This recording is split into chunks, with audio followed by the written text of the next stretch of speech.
Hi guys, नमस्ते। स्वागत है आप सभी को मेरे यूट्यूब चैनल पे। तो आज हम पढ़ने वाले हैं सेरेब्रल पाल्सी। तो सेरेब्रल पाल्सी अदरवाइज नोन है सीपी।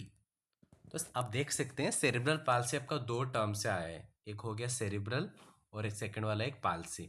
तो सेरिब्रल टर्म कहाँ से आया? Latin cerebrum. मतलब ये एक ब्रेन का एक पार्ट है जो अफेक्टेड होता है, इसकी वजह से आपका सीपी होता है। देन पाल्सी मीन्स वीकनेस और muscle, like lack of muscle control हो गया और एनी वीकनेस की वजह से उसको पाल्सी टर्म है। तो सेरिब्रल पाल्सी।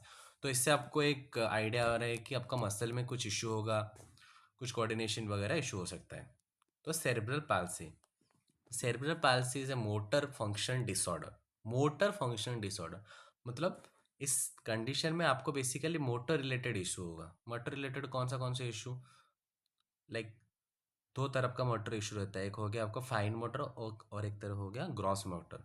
तो ग्रॉस मोटर हम वॉकिंग वगैरह करते हैं, फाइन मोटर वगैरह में हम लाइक फाइन मूवमेंट वगैरह करते हैं। तो along with that things we can call it, this is the motor function disorder। तो cause by the permanent and non progressive brain लीशन। तो ये जो आपको सेरिब्रल पाल्सी, ये आपका परमानेंट डिसऑर्डर है, ये मतलब लाइफ लॉन्ग आपका रहेगा। और एक नॉन प्रोग्रेसिव ब्रेन लीशन है। मतलब नॉन प्रोग्रेसिव ब्रेन लीशन में लाइक ऑब्वियसली हम पढ़े हैं कि सेरिब्रल पाल्सी तो ब्रेन रिलेटेड आपका इशू रहेगा। जो भी आपका लीशन रहेगा वो मतलब प्रोग्रेसिव नहीं होगा। जितना भी इशू डैमेज हुआ है वहां से स्टॉप रहेगा। तो मतलब in future and all it won't be that much worsen. Present at birth and shortly thereafter. ये आपका बर्थ के टाइम भी हो सकता है, बर्थ से पहले भी हो सकता है, बर्थ के बाद भी हो सकता है। It's a non curable life long condition रहेगा आपका। डैमेज डजेंट वर्सन बोला ना। सपोज आपका ब्रेन का एक पार्ट इशू हो गया, उसका लेशन हो गया, तो वो फर्दर वर्सन नहीं होगा। It may be congenital acquired, as I said before. ये आपका like congenital means during the birth हो गया, लाइक बचपन से जो इशू आपका रहा है तो उसको कॉन्जेनेंटल बोलते हैं। देन सीपी अफेक्टेड, ये पिक्चर आप देख सकते हैं। मैं कुछ पॉइंट यहाँ पे पॉइंट आउट किया हूँ। तो सीपी अफेक्टेड में क्या क्या इशू रहेगा? एक मूवमेंट हो गया, देन कोऑर्डिनेशन हो गया, मसल स्ट्रेंथ, बैलेंस। पहले पॉइंट से देखते हैं। तो मूवमेंट, तो सेरेब्रल पाल्सी में आपका मूवमेंट रिलेटेड इशू वगैरह होगा। कोऑर्डिनेशन मतलब फोकसफुली आप चल नहीं पाओगे। देन मसल स्ट्रेंथ, आपका मसल स्ट्रेंथ वगैरह वीकनेस हो जाएगा। बैलेंस का इशू रहेगा, पोस्चर का इशू रहेगा। तो these are the 5 key point related to cerebral palsy. Then in CP muscles are unaffected. Muscles are unaffected, muscle मतलब आपका काम करेगा। इश्यू क्या रहेगा? Brain is unstable, brain is unable to send the appropriate signal necessary to instruct the muscles when to contract and relax. यहाँ पे बोल रहे हैं कि मसल्स आर अनएफेक्टेड। मसल आपका इफेक्ट नहीं होगा, अनइफेक्ट मतलब नॉर्मल रहेगा। इश्यू आपका कहाँ पे होगा? कि ब्रेन में। जब आपका ब्रेन एक सिग्नल सेंड करता है, सपोज आप बैठे हैं, आपको एक मस्क्यूटो आके बाइट कर रहा है, तो वहां से आपको मसल से एक सिग्नल जाता है ब्रेन को। उसको हम रिफ्लेक्स आर्क बोलते हैं। एक ट्रेसिंग ये है कि हाँ मच्छर काट रहा है, मुझे यहाँ पे क्या करना है, एक रेस्पॉन्स लेना है। तो वहां से ब्रेन से आपको एक सिग्नल आएगा कि I should hit the mosquito. तो इस पॉइंट में मसल सर ठीक तो रहते हैं, लेकिन पॉइंट ये होता है कि ब्रेन को जो सिग्नल जाता है, मतलब ब्रेन से सिग्नल अप्रोप्रिएटली नहीं आ पाता, इसके वजह से मसल कॉन्ट्रैक्ट एंड रिलैक्स नहीं हो पाते हैं। इसलिए आपको सेरेब्रल पाल्सी में लाइक यहाँ पे क्या देखे थे हम? मूवमेंट इशू हो गया, कोऑर्डिनेशन इशू हो गया, मसल स्ट्रेंथ इशू हो गया, बैलेंस इशू हो गया, ये सारे इशू दिखाई देते हैं। Then risk factor. So 3 risk factor है। एक हो गया प्री नेटल फैक्टर, एक है पेरीनेटल फैक्टर, एक है पोस्ट नेटल फैक्टर। तो 3 टर्म है। फर्स्ट वाला prenatal, second perinatal, third postnatal. तो आप देख सकते हैं तीनों पी से स्टार्ट है। प्री मतलब पहले वाला, आपको कुछ अंदाजा हो रहा है? प्री मतलब पहले वाला, पेरी मतलब एट द टाइम पॉइंट वाला, पोस्ट मतलब बाद का। तो प्री नेटल में आपको क्या दिखा था? Before birth. मतलब रिस्क फैक्टर कहाँ कहाँ आपका हो सकता है?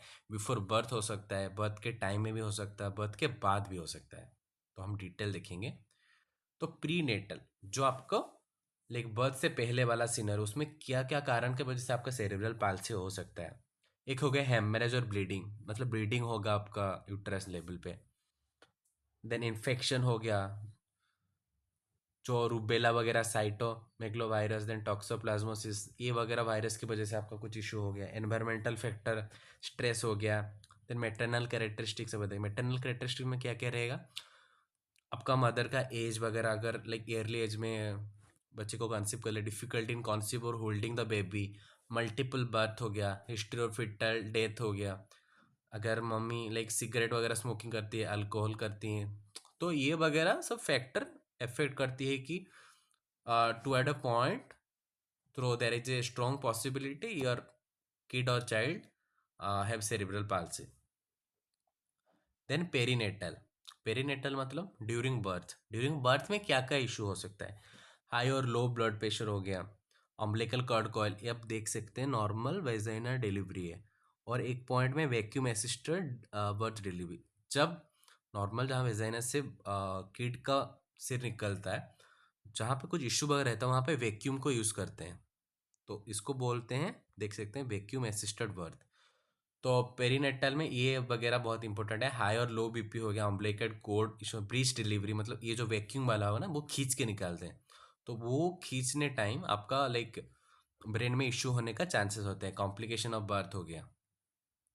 तो ये हो गया हमारा प्रीनेटल।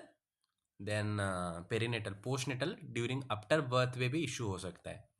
एक पाई चार्ट है, आप देख सकते हैं, सीपी केसेस। तो बिफोर बर्थ मैं तीन कैटेगरी आपको बोला था, लाइक बिफोर बर्थ हो गया, ड्यूरिंग बर्थ और आफ्टर बर्थ। तो बिफोर बर्थ का रेशियो मतलब एक स्टडी के हिसाब से देखा गया है कि 75% है। देन ड्यूरिंग बर्थ आपका हुआ है 5 to 15% एंड आफ्टर बर्थ, तो बिफोर बर्थ का रेशियो ज़्यादा है इन सेरिब्रल पाल्सी। तो अभी देखेंगे हम cerebral palsy, types of cerebral palsy. तो क्लासिफिकेशन ऑफ सीपी, तो हम सीपी को कैसे क्लासिफिकेशन करेंगे कि उसका टाइप हम डिवाइड कर सकते हैं। मैं यहाँ पे तीनों टाइप का किया हूँ। तो एक हो गया न्यूरोलॉजिकल डेफिशिएंट, न्यूरोलॉजिकल लेवल में आपका जो इशू हो गया। सेकंड हो गया type of movement involve, then area of affected limb. Okay, तो न्यूरोलॉजिकल डेफिशिएंट में अब देखेंगे अकॉर्डिंग टू न्यूरोलॉजिकल डेफिशिएंट। तो न्यूरोलॉजिकल डेफिशिएंट में based on the extent of the damage and area of the brain damage, each type involve the way the person move, मतलब movement वगैरह और pattern वगैरह में पता चलता है कि इसका कौन सा लेवल का इश्यू है। तो न्यूरोलॉजिकल डेफिशिएंट में हम क्या देखते हैं, एरिया ऑफ ब्रेन डैमेज देखते हैं और कौन सा हद तक ये इश्यू रहता है। तो ब्रेन का तीन पार्ट होता है यहाँ पे।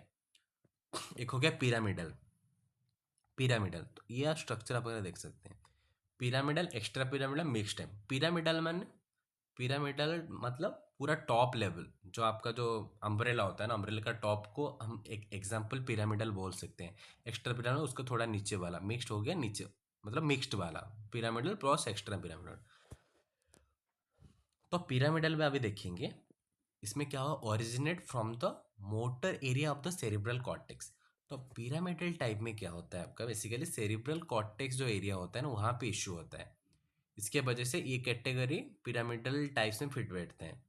तो इन एक्स्ट्रा पिरामिडल में क्या क्या होते हैं, बेसल गैंग्लियन, सेरिबेलम में इशू होते हैं। एक देखिए, एक बात बता रहा हूँ आपको, पिरामिडल में लाइक सेरिब्रल कॉर्टेक्स में इशू रहता है, जो बच्चे को जो सीपी किड को सेरिब्रल कॉर्टेक्स में इशू रहता है वहाँ पे उन लोगों को स्पास्टिसिटी जनरेट हो जाता है, मतलब मसल वगैरह स्टिफनेस, टाइटनेस वगैरह हो जाता है। एंड एक्स्ट्रा पिरामिडल मतलब बेसल गैंग्लिया हो गया, सेरिब्रल हो गया। तो सेरिबेलम आपका, बेसल गैंग्लिया आपका लाइक मूवमेंट हो गया, बैलेंस, इस सब में आपको हेल्प करता है। और मिक्स्ड मतलब both pyramidal and extra pyramidal type में आपका आता है। तो पिरामिडल में अभी मैं क्या डिस्कस किया कि आपका स्पास्टिसिटी डेवलप होगा, देन एक्स्ट्रा पिरामिडल में आपका मूवमेंट और ये वगैरह होगा। Then according to type of movement, type of movement के पॉइंट से भी सीपी को, तो हम तीनों टाइप का डिस्कस किया था, राइट। न्यूरोलॉजिकल डेफिशिएंट तो हम देख लिए कौन सा, पिरामिडल हो गया, extra pyramidal and mixed type. Then second हम देखेंगे टाइप ऑफ मूवमेंट इनबॉर्न, कौन सा मूवमेंट के पॉइंट से हम सीपी को क्लासिफिकेशन कर सकते हैं according to type of movement. Okay, तो फोर मेन टाइप्स, चार टाइप का सेरिब्रल पाल्सी रहता है। फर्स्ट हो गया आपका राइट साइड पे देखिए, spastic CP. Then second athetoid CP, third is ataxic CP, और फोर हो गया मिक्स्ड सीपी और स्पास्टिक और एथिटॉइड। तो हम यहाँ पे डिस्कस क्या किए थे, पिरामिडल में आपका कौन सा इफेक्ट होगा, पिरामिडल में आपका सेरेब्रल कॉर्टेक्स जो रीजन है वो आपका इफेक्ट होगा।